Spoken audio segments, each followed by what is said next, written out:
Сделать все для того, чтобы молодежь оставалась жить и работать в родной республике. Этим с 1 января 2023 года будет заниматься Комитет по молодежной политике.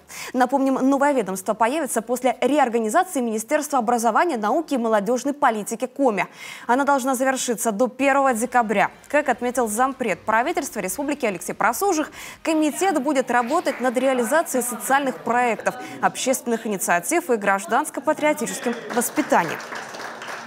Если посмотреть на комитет по молодежной политике, он будет заниматься молодыми людьми в возрасте от 14 до 35 лет. Таких в республике Коми сегодня больше 203 тысяч человек. Причем это абсолютно разные категории, абсолютно разные люди. Это и школьники, это и студенчество, это и рабочая молодежь, и молодые люди, семья, семейная политика. То есть спектр очень большой, огромный.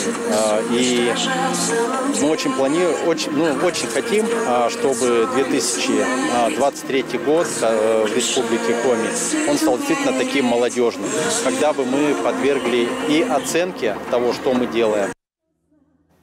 Отдельный орган по делам молодежи в республике уже существовал. В 2015 году он стал частью Министерства образования и молодежной политики.